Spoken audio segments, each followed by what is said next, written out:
He's an eccentric billionaire with nothing but a bunch of extra time to spare. He's got his favorite subject and he's happy to share everything he knows about Greece. He'll go to every single ritzy secret event and mingle with his buddies in the 1%, but they find his passion and embarrassment and repeatedly ask him to cease. But never one to back down, ever a pro. He claims there's nothing else that's even worth it to know. So he grabbed his butler Eric and he started a show to see if anything will catch his eye. Now every fresh contestant must babble and boast on the subject of their choosing that they treasure the most. Put your hands together and welcome your host. It's Adal, Maximilian, Josephus, Vin Diesel, Rifai. It's Tell Me About It. Welcome to Tell Me About It, a game show about proving the things you love are actually interesting and fun to me. I, of course, am Adal Rifai, local eccentric multibillionaire, and I am still looking, fishing even, for someone to show me something that is better and more interesting than the movie Grease. And sweetie, no, we haven't found it. Though I'm not doing this by myself. Yeah, I hooked myself a good-sized podcast butler. I was in that secret spot I got upstate. Wink, wink, nudge, nudge. I used the burrito bait. Yep. Got him mounted on my wall in the cigar room. And if you walk by him, there is a motion sensor where he'll sing, "Take Me to the River." It's Eric Silver. God, I wish I should have known this was going to go Billy Bass. I'm just like, Take Me Home Tonight by Eddie Money. Is that good enough? But Yes. I'm still flopping from side to side. Take me home tonight.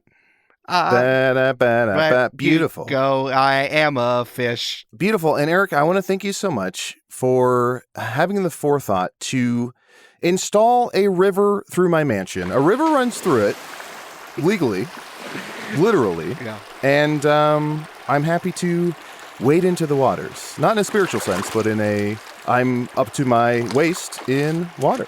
That was different. That was in the majority of your house. The bottom half was flooded. That was a different thing. But we did get the river installed just what you wanted. Oh, good. In the middle of the night, you go walking in your dreams in the river of truth? Yes. To the valley so deep? That's correct. Well, at least until I have a heart attack. Yeah. This is the earliest we have referenced Billy Joel in this episode. I'm really proud of us. We're doing better as the episodes go on. Yeah, we'll get it down quicker. Within 5 seconds is the goal. I'll just bust in and say, I'm an angry young man, and then we can start. Well, we can't expect Billy Joel to drive through my house at any moment, though. That's always the case when you're living amongst millionaires and billionaires. Yeah. Billy Joel can drive into your house at any moment. Hey, it's still rock and roll to me. Oh, this is my house. I gotta go back. Billy. See you later. Have a good recording. Eric, how are you doing? What's going on with you? And most importantly, who do we have on the show today? I'm having an okay time because you woke me up at 3 a.m. before the sun comes up because you said it, quote, that's when the going gets good. I'm not sure what that means, but I'm sure that our guest can tell us. It's co-creator of The Black Tapes, creator of The Big Loop, and writer of You Suck, Sir. It's Paul Bay! Hey! Look at you two. Look at you two. It's been years. Adal, it's been years since I last saw you, and if memory serves me correctly, you were not a billionaire at that time. So I'm not sure what to call you now. Is it Adal or is it Mr. Rifai? Well, I mean, Dr. Rifai is okay.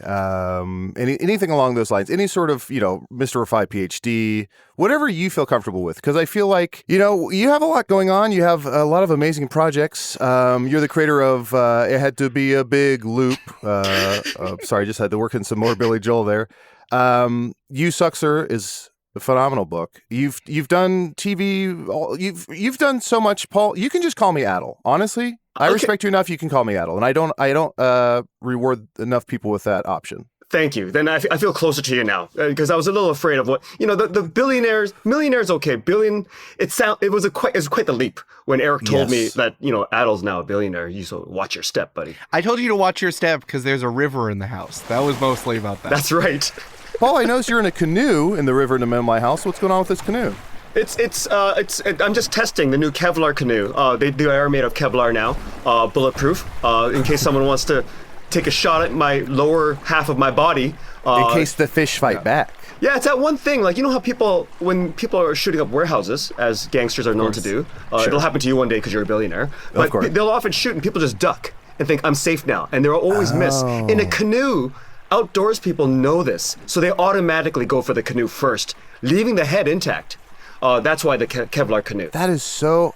Eric, buy $5 billion worth of Kevlar canoe stock? Sure. I'm looking at the stock market right now, and Kevlar canoe, which is KVCO, is going all the way to the top, baby. Diamond hands to the moon.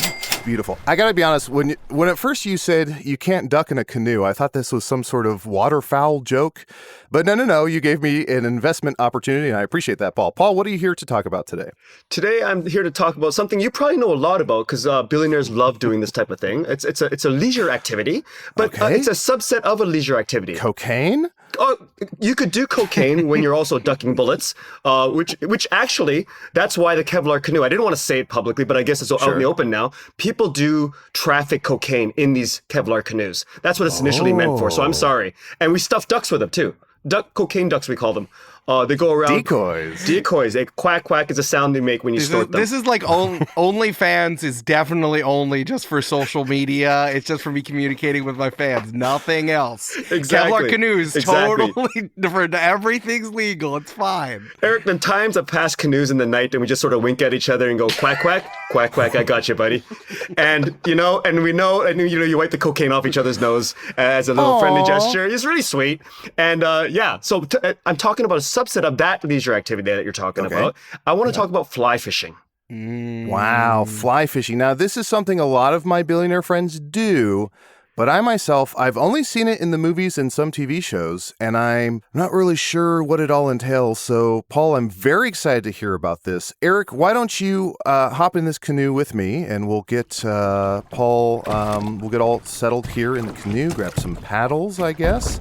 And Eric, why don't you row us on over to round one? Absolutely. First, I've been dying to say, I thought the most dangerous game was hunting man. It's apparently giving guns to fish.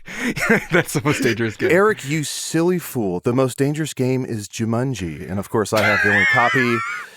The only copy locked in my basement, but the basement did flood. So we'll worry about that later. Hopefully it didn't float downstream to that orphanage. I think we're fine. I think it's fine. Those orphans need piranhas to toughen them up, I think. Good. And cocaine. I think cocaine. So, Paul, it sounds like you know Annie's little secret, quack, quack. Exactly. Quack, quack, back at you. All right, stroke. We're at round one. Paul, just tell me about it. Paul, I have 10 foundational points about fly fishing that I've organized here from wikipedia.com. I would love if you could give Mr. Rifai, DDS, and I an overview of your topic in 5 minutes. You get points for touching on each bullet point that I have here, especially if you make fly fishing sound interesting and cool. Let's start the clock, because this might go a little quickly, because fly fishing stuff is not on Wikipedia, it's on Quackopedia, as we've already discussed in the cocaine fishing world. That's when you read Wikipedia really fast at 3 a.m. and you think exactly. So I'm going to slow this down for our listeners. It's going to be a great movie. Every single thing on Quackopedia is going to be an incredible movie. You can see. Every single thing I say is the truth. I'm not going to stretch the truth at all at quackopedia.com. So fly fishing is, when you think of fly fishing, you think, well, it's fishing. I know that. What's the fly part? There is no flying involved in fly fishing. In fact, it's quite grounded. In fact, it's not the earliest form of fishing, but the earliest form of artistic fishing. So people fish throughout, for centuries for survival, to bring food home to the family. Fly fishing became a way to catch a specific type of fish initially, trout. Trout do not, well, they eat worms. When they're big enough, they'll eat anything. But smaller fish, especially in rivers in England, they love insects. They love eating flies, midges, stoneflies, dragonflies, mayflies. I could go on and on, but this is not a show about entomology. Yet. So this whole thing stems on the fact that humans at some point in the 15th century figured out, or maybe 14th century, I'm not that good at numbers when it comes to this kind of thing because of the cocaine. But when you're out there fishing and you're looking for these fish, you notice what they're eating. You're like, I don't have anything. It's not like I could catch a mayfly and put out the end of my hook. That'd be quite cruel. You probably could do it, but no one wants to do that. And your hand's shaking from cocaine anyways. So what they ended up doing was tying flies. They use hairs. They use rabbit fur. They use a whole bunch of products to artistically tie it around the hook of the fly and make it look like an insect. Different colors, different sizes. And then they cast it out, and they found out that was the most effective way to catch trout in rivers and lakes in England. And the first book, we know that because the first person who ever wrote about that, about fly fishing, was a nun in England. and that we still have that writing today. And it's a whole how-to on how to fly fish these rivers in Scotland, all over England. So modern day fly fishing, it's a whole new game. We got different size reels, we got different weighted flies. There's 2 different types of lines. It's all about the lines. So like keeping with the cocaine theme. All about the lines. Absolutely. Quack, quack. Quack. There are sinking lines. You're really taking the interesting and fun portion very, very seriously, and I appreciate it. Honestly, ever since he mentioned this is like cocaine, I have been riveted. Not since I took cocaine and watched all of Citizen Kane in 5 minutes have I ever had such a great time. Well, the sinking lines are for lakes. You cast it out in a lake, you're in a boat, quiet waters, and the lines start to sink at different speeds. That's all science. That's not my preferred way of fishing because it's really slow. It gets a little boring. I prefer, personally, walking along rivers. Because I like to imagine that I look like Robert Redford from A River Runs Through It or A River Runs Through Adal's basement. Thank you. When I'm with a rod in my hand, I've got my gear on, my waders. You're casting out what's usually called a floating line. The line floats at the top of the water and just the tip sinks, like the actual fishing line. And you have different weighted flies at the end of that, and sometimes it'll float, like on a mayfly. Usually, though, it'll sink a little bit, and you hope to get it right in front of the fish and nail a hit. Then you have sink tips, which are a different story. I don't want to get into that because that's for Neanderthals.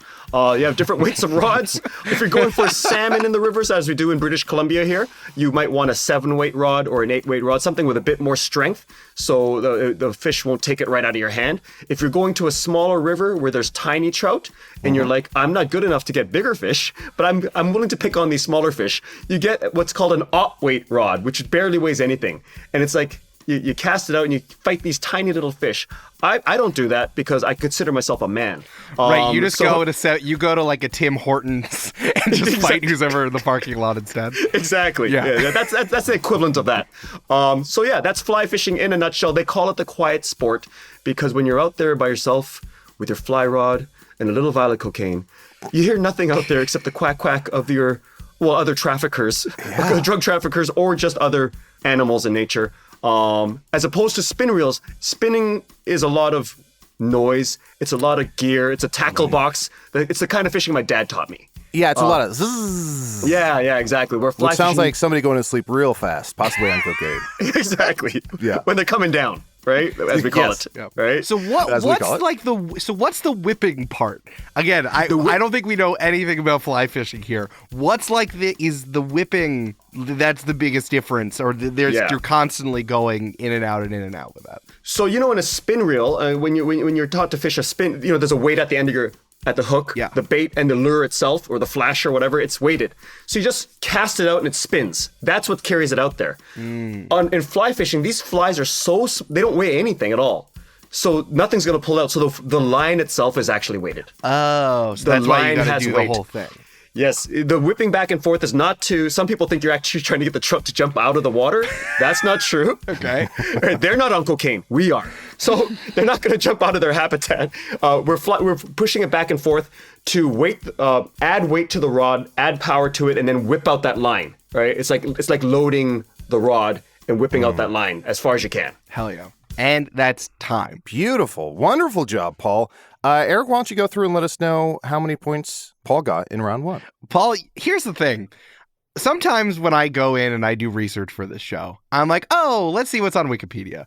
Some subjects pop out to me as like, this person who made this article sure does know a lot about this particular thing, and it really goes along with being a Wikipedia editor. There was so much about fly fishing here, and I had so much here, and you ended up hitting the majority of this stuff. The stuff that you didn't hit were like the most ridiculous specific things. I had one quote from a 17th century author named Isaac Walton, Izaak, so he sounds like a 90s pop star. He was actually a rapper back then, an early rapper. in the 17th century, that's right. Yeah, I know him. And his mixtape, which is what he also called fly fishing, the contemplative man's recreation. But you did say a quote pretty close to that, which was great.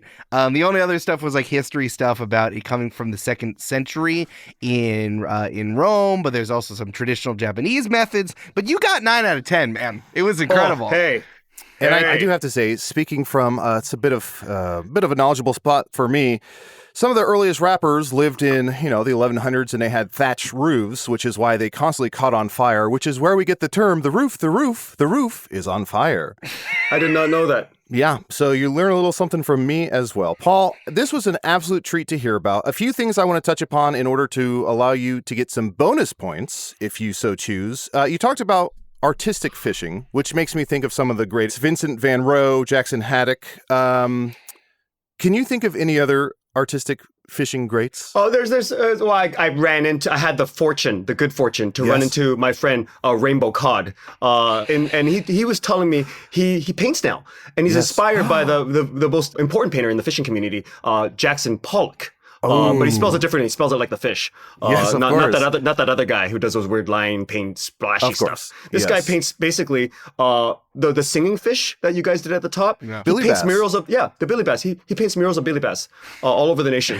That's his specialty. He puts a billy bass in paint and then turns it on a canvas, and then it just sings. And the trick is he doesn't. It doesn't stop. It's while it's singing, he paints it. Oh, sure. You would never know. You're looking at it, it looks like a still, but it's not. If you actually, I saw a documentary on him painting, and the bass is actually moving and singing.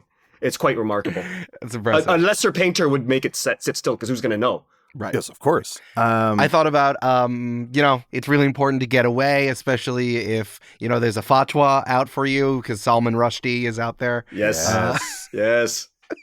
He's out there just fishing, just fly fishing, trying to get away from his problems. Always. That man is always on the run. That poor fish. So let's give Paul 50 bonus points for that. Absolutely. And then for another, we'll say 25 bonus points. This is actually on Eric's shoulders. Eric, Paul mentioned an weight rod. Mm-hmm. If you can somehow work in weight rod to the tune of Uptown Girl, Paul will get another 25 points. Okay. Whoa, weight rod. You did it. It doesn't weigh anything in my hands. Oh, I just gotta impress this girl with this really light rod, because I can't really hold any other rods. I punch a fish. 25 points for working in weight rod to the tune of Uptown Girl. But negative 20 points for continuing the song, Eric. I'm so sorry. Sorry, I did too much. Sorry. I did too much. That's on me. I thought you were giving me an opportunity, but it was a trap because you're a cruel master. Yes. And for one more chance at bonus points, we'll say 15 bonus points. Paul, how the heck do you keep from hooking your own head every time you whip that rod around? Oh, that's what I have friends there for. It hooks their head. Smart. That's why you have a manservant. Right? Think about it. They take the pain. I experience the fishing and the pleasure and the art.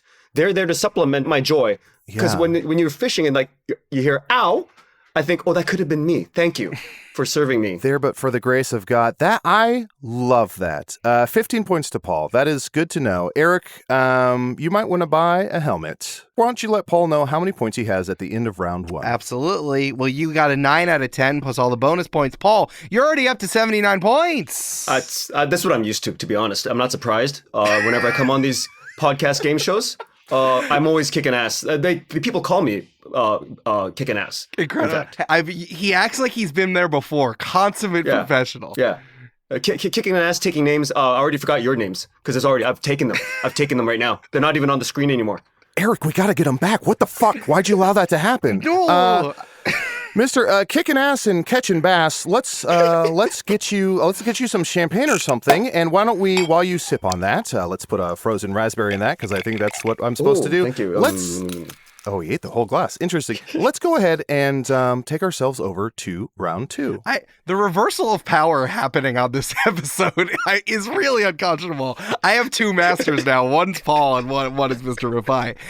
Let's go to round 2. The perfect thing. Paul, what is the perfect encapsulation of fly fishing? If someone asked you, well, what's an example for why you love fly fishing so much? What would you say? This is easy, and I've already referenced it. Have you seen the movie A River Runs Through It with Robert Redford?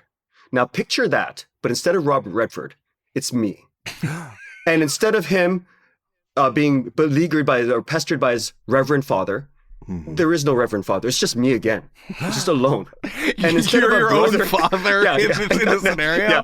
And remember, you're thinking of the movie. Yeah. If you remember his brother, who lives on and feels guilt about Brad Pitt's character, forget him. It's just me again. Yeah. Like, it's just the whole movie's just me. Even Robert Redford's voice, it's my voice, not Robert Redford's. Is it all you exactly the way that you are, or is it like is it the clump situation where it's you dressed up in various outfits or fat suits? Which is it? No, it's just me. It's just me. Okay. When you say Paul Bay, you have that image in your head. That's me. Now put a rod in his hand and pretend somehow that he looks like Brad Pitt. Okay. Because this is what I tell my wife to do every night. And it works for us, right? 11 years into our marriage, it's magic. That's what I'm here to say. Rod in the hand. Rod in the Brad hand. Pitt. Yes. This sounds like a terrible pickup move. Yeah. And it's the 9-weight rod. None of this alt weights in my hand. I'm not walking in with an alt weight. Everyone says the 9-weight rod, happy wife. Exactly. I have that on a pillow in the mansion. That's it. It's, guys, come on. Hey, can we just talk as guys? It's not the weight of the line, okay? It's how you whip it. Exactly. Right? Thank you. And I don't want to, I'm not here to brag, but I have hooked many friends' heads by accident while fishing. Many friends' heads have been hooked. That's all I'm saying. And they're still friends with you. That's the power of you. That's how good of a friend you are. Yeah. In fact, I clamped down, I cut off the barb so it's barbless, so it's easy to take out. You hear the ow? There's no second ow because it just slides out. That's because that's the kind of person I am. Wow. It's like the Bush household after George Sr. got a divorce. Barbless. Well, sorry, Hold on. You whipped so far back. I shared some information I should not have shared. We have a pact, us rich folk. I should not have said that they got a divorce. That is not known to the public. Eric, I trust that this will be edited out. Yes, I'll edit out. And just in case, let's say the joke again. So, sorry, say it again to make sure it's taken out? Yeah, we'll put it here just to make sure that we're going to take it out again, for sure. Okay, you're the expert. Just like the Bush household after George Sr. got a divorce, barbless. That joke reminds me of one time where I cast back so far. How far did you cast back? I grabbed a barbless joke from the 90s and brought it forward. Hey, I'm a man of a few years, is what I'll say. And back then in the 90s is when oil was at its peak, so those were the better days, I'll say. Better days. Eric, why don't we say 200 points for round 2? Absolutely. That brings your total is up to 279 points after just 2 rounds. That's got to be a record. You're right? moving. You're moving and schmoving and jumping and bumping up the high scores. Just like salmon upstream. And Paul, be careful because the grizzly bonus question bear might snatch you as you're making your way upward. Bonus question now, when you catch your fish, do you prepare them at home in some sort of recipe? Home? No, I don't go home. I eat it by the lakeshore or the riverside. That's what I do. Smart. Whatever you're picturing me, and a river runs through it, looking like Brad Pitt, Okay, he doesn't take it home. No. He doesn't take it home. No. You don't know. He smokes it on the river with just a cigarette. With just a cigarette, just hold it above the cigarette. There's no campfires for me. No. I just hold it above I smoke it that way. I blow on it, exhale, and then when it stops moving, I eat it. And if my dogs are there, I share it with them because I'm a good guy. That, of course. That's very sweet of you. Wow. Yeah. Just like Gollum said, I want to say wriggling and raw or something. Yeah. That little pervert. Yeah. Paul, I can't stop picturing. So I'm picturing you as Paul Newman holding a pole, but the pole is you. Yeah. Fishing in a stream, or a river, but you're the. Yeah. It's kind of liquid Paul. It's sort of Paul's all the way down, if that makes sense. It is. Paul's with poles, right? That's what I call it, right? And it's like when I eat these fish, people are like, that doesn't sound really cooked with you just exhaling cigarette onto your fish. But I always tell them, it's like sushi for me, and I'm doing omakase for one, me.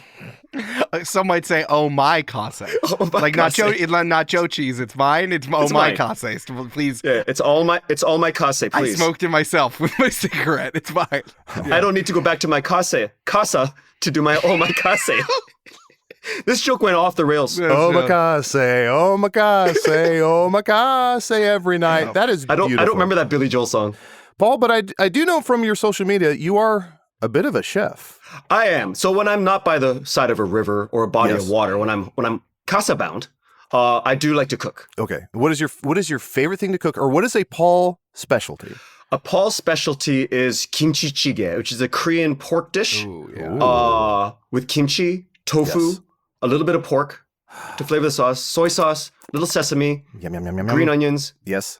And then if I have any leftover trout or salmon, I will put it in there because it's delicious. My God, Paul. My God, my mouth is watering. Actually, maybe the canoe tipped a little bit and some of it splashed in my mouth, the river, but otherwise it might be my mouth watering. Paul, I assume you kimchi your own kimchi? No, I don't kimchi my own kimchi. 'Cause it's like casting my own omakase.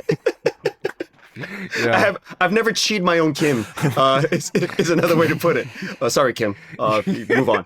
My assistant's name's Kim, by the way. I just totally insulted her. She's leaving. No, I'm sorry. She's leaving. She's gone. Oh, Thanks a Kim. lot. Don't worry. Send $1 million. It'll go to her. I promise. It'll make her feel better. But no, my mother is still around. And she likes to that sounds disgusting. She likes to kimchi my kimchi for me because I'm a good son. I'm the number one son. If I was any other son, she would never do that. She doesn't do it for my younger brother, in fact. I can't tell if you're joking, but either way, I'm fine with it. I'm like, that's real for sure. Yeah, that definitely happens. Absolutely. And I just want to I'm trying to be, as Eric encouraged me to be, more vulnerable episode by episode. So I just want to share that one time I was by the side of a river, and me and River walked into Whiskey A Go-Go, I believe the club was, on Hollywood Sunset Boulevard, and I headed out early that night, and I always regret it to this day. That river was River Phoenix. Damn. Hollywood royalty. 100 points to Paul for making me emotional. That's why you're actually the touching billionaire. Oh, that's what you are. Shut up. You're still a man of the people. Yeah, you are a man of the people. Sharing a Hollywood River Phoenix story for the masses, it's like of the people, is what I'm saying. Yeah, and I had to cast my line all the way back to the 90s for that. This must be like watching an interview on Bloomberg, just hearing two billionaires talk to each other. This is it. This is real. We didn't explore the fact that Paul must be a billionaire for keeping up with what's happening here and dictating it, telling us what to do. Well, Eric, if you listen closely, Paul at some point said he is up there in BC. BC, of course, is short for billionaires cocaine. Yes. That's why I'm up here. And this is where all the ducks are. And the Kevlar. We grow Kevlar here in the mountains. Oh, that's how you got rich. Right, Kevlar, the Kevlar farms. Yep, selling Kevlar to ducks. We know what we mean by ducks now, so I don't have to say it. BC, British Columbia Billionaires Club, Bay, Kevlar, but it's with a C instead of a K. Yes, in the 90s it was BC Bud. That's what we're known for. And now it's like BC Ducks. Quack, quack. Quack, quack. Eric, what is Paul's score at the end of 2 rounds? We're with another 100 points. You're up to 379, Paul. Congratulations. Thank you, but not surprised.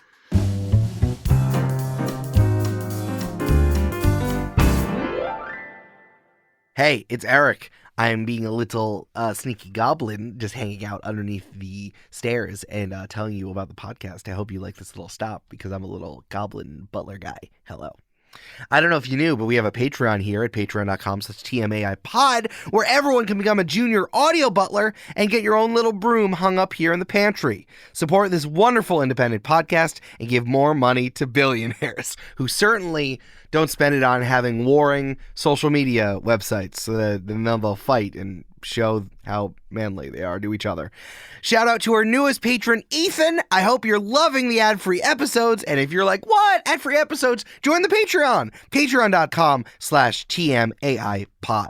If you're looking for more wonderful podcasts, we have plenty here at Multitude. You're really going to like Spirits. Spirits is a history and comedy podcast focused on everything folklore, mythology, and the occult, told through the lens of feminism, queerness, and modern adulthood. Every week, mythology buff Julia and her childhood best friend Amanda get together and learn about a different story from mythology and folklore over drinks. We're covering everything from Lord of the Rings to Wonder Woman to modern urban legends to a roundup of werewolf stories from around the world. They have over 300 episodes, so listen to any single one that might strike your fancy, maybe the ones that have Eric Silver on them. Who could say? Well, whatever, they are pretty good episodes. Dive in at spiritspodcast.com or search for Spirits wherever you download your podcasts. This show is sponsored by BetterHelp. Sometimes in life, we're faced with tough choices and the path forward isn't always clear. Maybe you think, oh, I'll just get a job doing a podcast for a billionaire. That'll be really good for my resume. I'm sure he has a lot of connections. And you have no idea that what's waiting for you is a series of psychological experiments, which is disguised as making a podcast for a billionaire. But you never know. If you don't talk to someone about it, and you only talk to the billionaire offering you the position, then you won't have the context to work through such tough situations. That is where therapy can help you, whether you're dealing with decisions about career, relationships, or anything else. You got to talk to someone. So if you're thinking of starting therapy, you can give BetterHelp a try. It's entirely online, designed to be convenient, flexible, and suited to your schedule. Just fill out a brief questionnaire and get matched with a licensed therapist. And if you're not vibing with them, you can switch a therapist at any time for no additional charge. Let therapy be your map with BetterHelp. Visit BetterHelp.com/TMAI today to get 10% off your first month. That's BetterHelp, HELP.com/TMAI. And now, back to the show.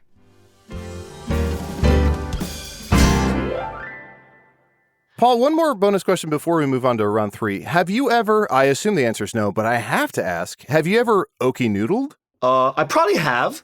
I don't know what that is, but I'm pretty sure I've done it. Well, it's two things. One, it could be that you make ramen or something and it's just fine. The other version that I know as it relates to fishing is, I believe it's in the southern hemisphere of the U.S., people will go to bodies of water and they will jam their hand in a catfish hole, wiggle their fingers like little worms until a catfish clamps down on their forearm, and then they yank out the whole catfish. That reminds me of when my assistant, sometimes I clog the toilet because I'm a billionaire and I eat really fine foods. And I say, you need to unclog that. And they put their hand down there. I didn't know that was called noodling because he did bring out something quite large as well. Yeah. And I have to be honest, I would never do that, but I enjoyed watching it as I stood over him. And so I would enjoy standing over people noodling in rivers. Based on that story, I'm glad that I just have gout from being so rich. But this is the king's disease, of course. That sounds painful. I'm so sorry that you have to go through that. Or congratulations, depending on what's going on there. A little both. I'll take both. Eric, why don't you go ahead and drop anchor into round 3. It's like going over to someone else's house and you're like, actually, my parents aren't so bad. I'm fine. I'm glad I work for Mr. Rifai. Actually, that's not bad. Round 3, question and answer. We have some follow-up questions for you, Mr. Bay, and there will be the gotcha questions that, of course, the media is always trying to get you about, New York Times, that terrible rag. So just answer as many as you can. Excellent. Paul, you ready for a few questions? Always. Number 1, what's the largest fish you've ever hooked? Or what is the wildest thing that's ever happened to you while fly fishing? The wildest thing that ever happened to me, I think I've shared this before. I was in Northern California, Smith River Valley, March of 2000. I was by myself. The ranger told me I was the only one there. And I was so happy to find this pullout where I found a trail. I eyed a trail that could go all the way down to the river. I started walking. No one knew I was there. It was post-divorce. Everyone knew, just leave Paul alone. He's not in a good mood. So I was walking down, and all of a sudden a black bear came up, and it was right in front of me. And the first thought that came to my mind was, I should have told somebody where I was going. And I all these scenarios went through my head. I remember thinking, those guys, you think a body was found here, no one knows where it is? I'm about to become that. I even started thinking, where's my car? Because can they link the BC license plate to my body, or am I too far away? Will they link that to somebody else? And will someone, all these things went through my head. I kept thinking, my poor mother, I hope they leave somebody to recognize me, or will the bear eat all of me? As I'm doing that, the bear's approaching me. So I turn to the side, there's a bush, and I inexplicably grabbed a bunch of leaves and I started eating them. And I started chewing them to show I'm not a threat. I'm just here snacking. Yeah. And so the bear turned around and left me alone and just ignored me, went down towards the river. I hightailed it out of there. When I got to the car, I started laughing because I remembered that in my panic, I had somehow accessed a memory of watching a National Geographic special on silverback gorillas.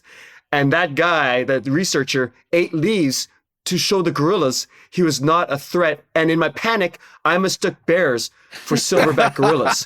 So I started laughing, and I kept laughing all night, even later on when I had diarrhea because of eating those leaves. Yeah. Paul, 1, that's incredible. 2, I have to assume the bear saw you eating poisonous leaves and was like, this guy's insane. I'm fucking out of here. Yeah. And 3, how incredible to access a deep-seated memory in a moment of panic and adrenaline and life or death. That is wild. That's One of the best stories I've ever heard. I want to see an action movie where an action character, sort of like me, accesses the wrong memory for these situations, so to get out of trouble, and somehow still gets out of trouble, even though he's dumb. So I found out, in a moment of panic, I'm pretty good in emergencies, but not great, because I'll somehow get out, but for the wrong reasons. How close was the bear to you? From me to the bear, 10 feet. It was like from my shoes to the rim of a basketball hoop. Right. That's how, it was really close. I could smell it. That's why I thought I was going to, because I've run into bears all the time. They're never scary, but this one was huge. Yeah. And I thought, I've never been that close to a bear. And I thought, well, I've accidentally cornered it. So it's going to attack. That's what I've heard. If you surprise a bear, they'll attack you. And I accidentally surprised this bear. And it let me go because I thought, well, you don't want to mess with this Korean guy. This guy's badass. Eating leaves, taking names. That's what I heard. Probably has coke. This guy Kim's his own chi. Yeah, that's what I've heard. And Paul, I have to mention this just because while you were telling the story, I popped onto your Wikipedia page, and it seems like this story from, you said 2000, it looks like you wrote and adapted this, hired Elizabeth Banks to direct it, and it is now the Peacock movie from 2023, Cocaine Bear? So they embellished it because, in real life, that bear did not have access to my cocaine bag or my Kevlar boat. Elizabeth, I told her the story. She said, Paul, that's brilliant. You have cheated my Kim immeasurably during this pitch session. And I'm like, that was a pitch session? I didn't even know. I do this all day. Wow. I take names. That's what I do. That is beautiful. And I heard that Elizabeth's last name was Williams, but you two spent so much time on the banks of the river that you offered her Elizabeth Banks. Yeah, she wanted for some reason take Bay as her last name, and I said, no, you could take B.A. The rest you got to take it from the banks there. Here, I said, because when you do this story, you're going to make bank. You're going to make your last name. Yes, and she did. She did. And I didn't even want any of the money. I didn't even want any of it. That's the kind of guy I am. That is beautiful. Paul, question number 2. Do you have a fishing hat that says something like, fish fear me, women want me, men don't look me in the eyes because I'm asserting dominance like a bear? Topical. If not, what do you want yours to say?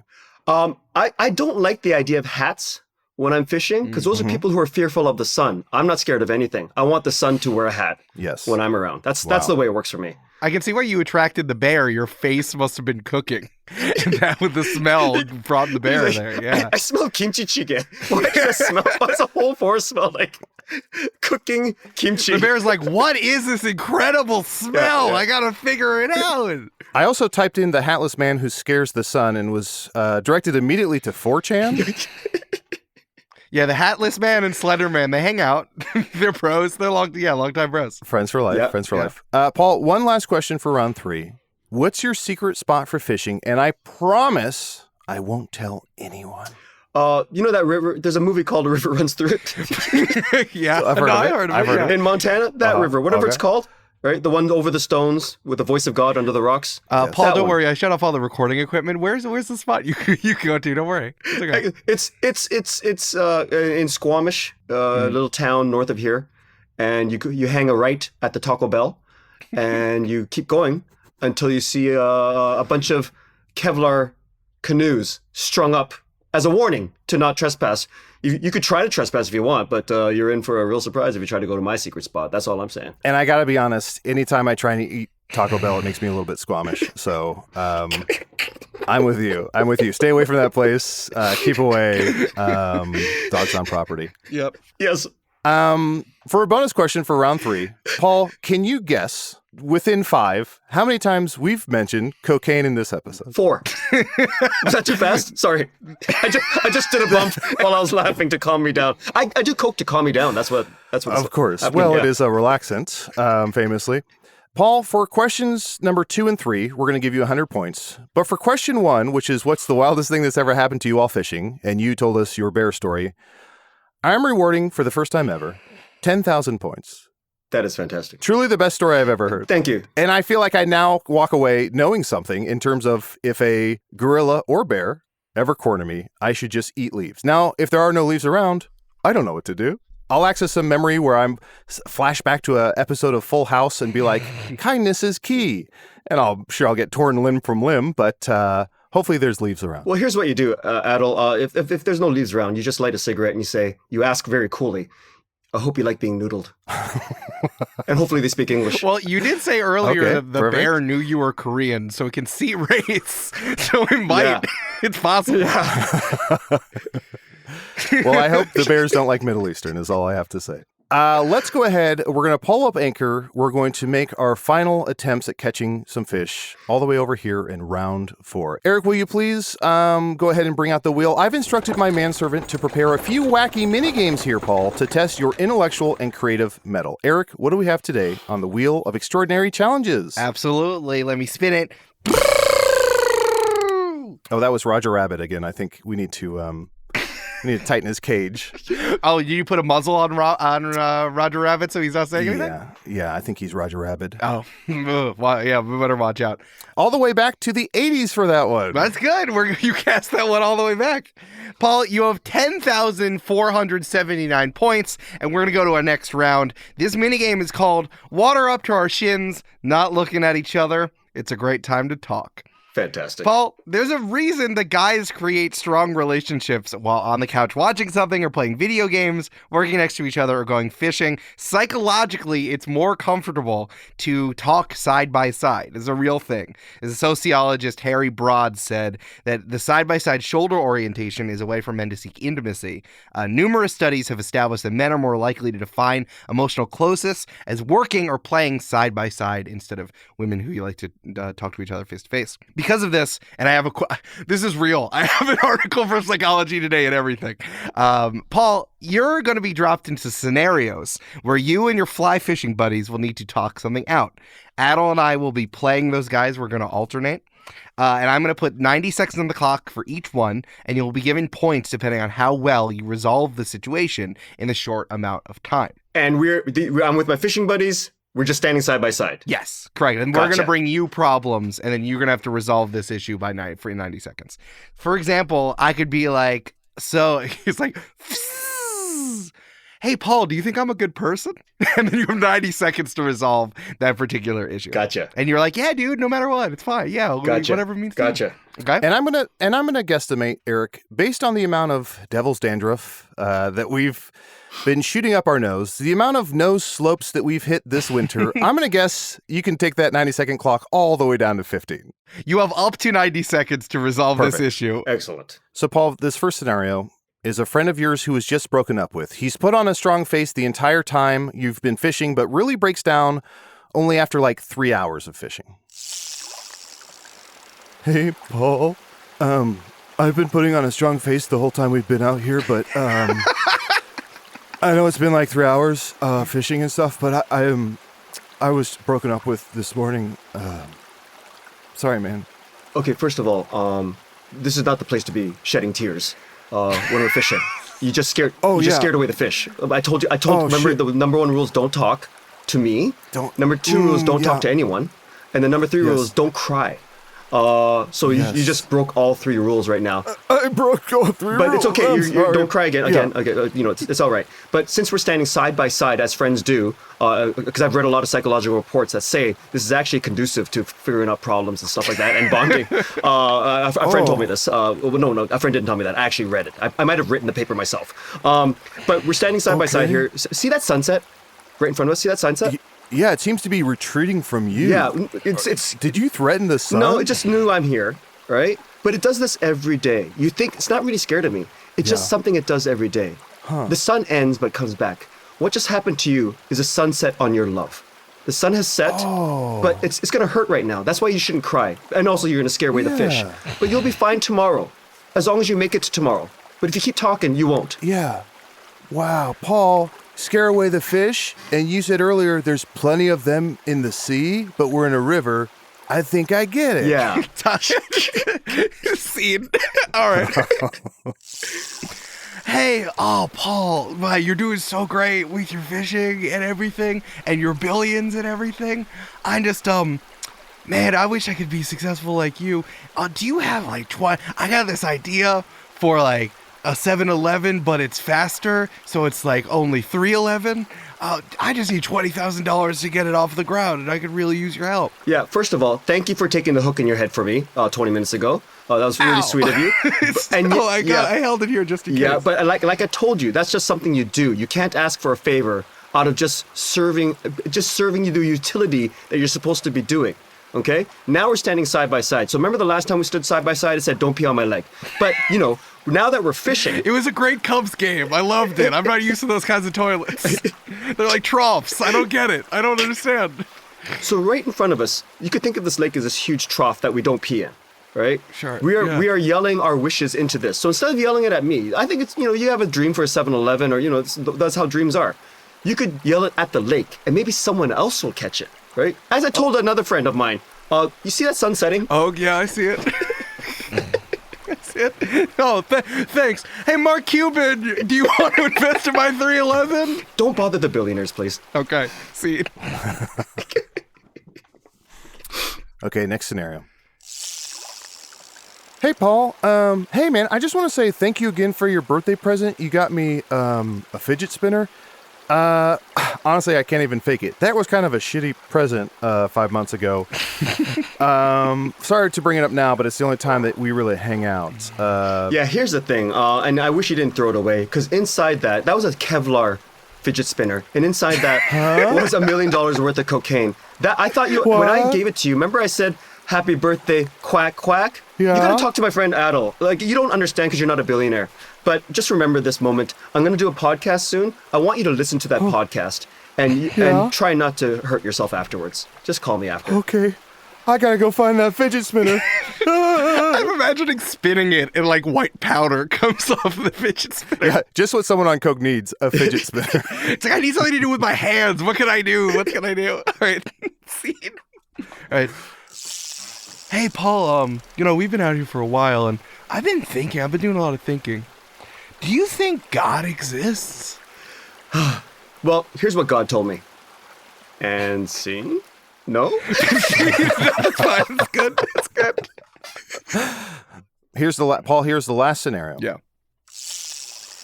Hey, Paul. Hey, Paul. Kyle and I were talking, and we wanted to know which of us is your best friend. Yeah. I mean, we've known each other for a while, and like we were talking, and it's just like, Matt, I know Matt like has known you for longer, but I feel like I've known you for deeper. So like, do you like Matt? Do you like Kyle? Who do you like more? Who do you like more? Well, whenever you ask someone that, you always have to ask yourself, what have I done for them? In this specific instance, Matt, you took 7 hooks to the head. Kyle, you took 13. In fact, you took some of Matt's hooks and put it in your own head. It would have been tied. So I think whoever I said second, Matt or Kyle, I can't remember your names.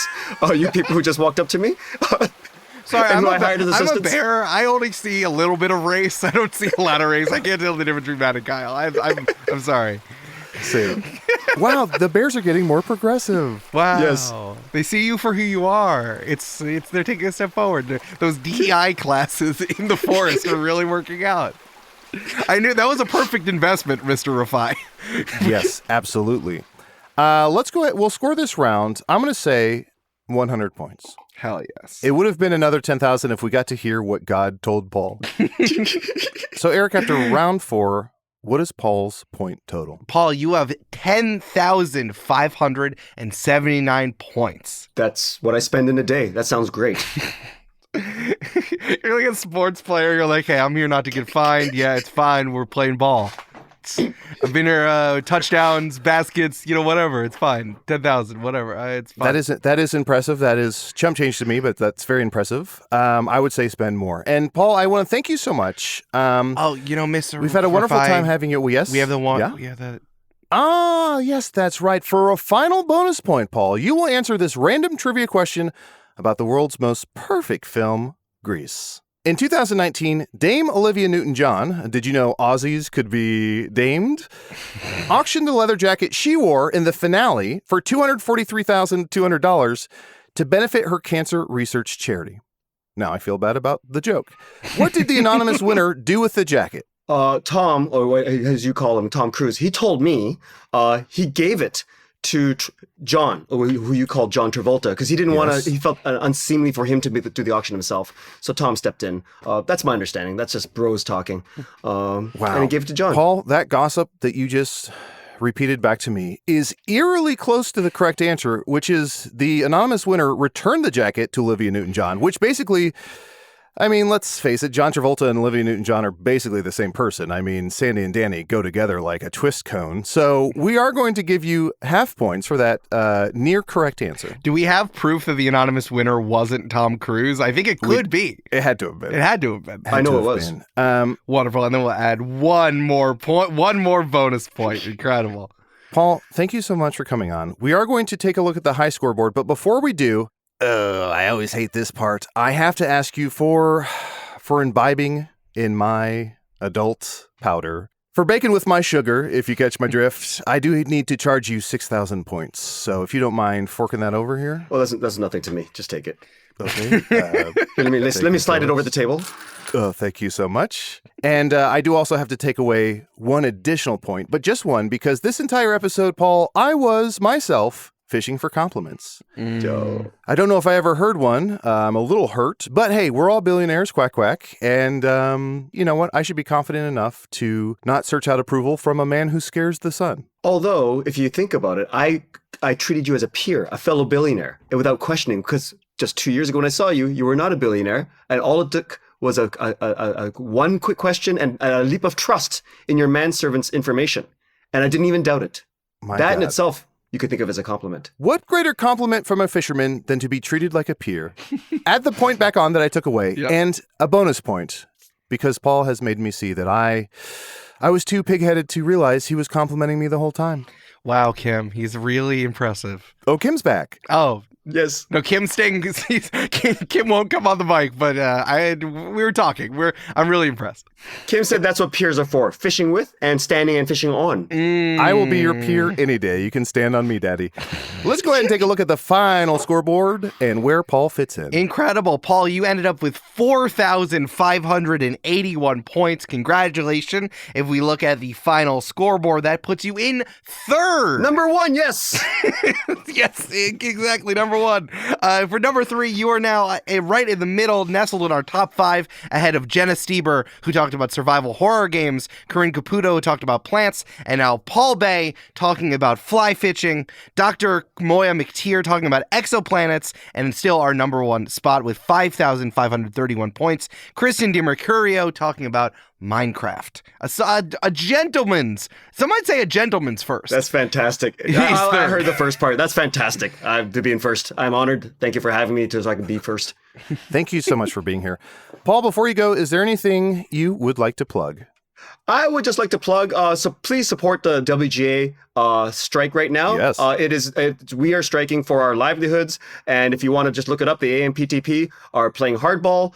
Just look it up, and please show your support any way you can by retweeting, is it called resocializing when you social media, what the other ones do? Whatever, resocialize them. Bring the idea back into society, so after it's been out there living like a wolf. Yeah, I dig it. Give us a shout out, give them a shout out, and that's it. And when we come back, when this is all over, consume as much as you can so we get paid. Love that. Paul cannot love that enough.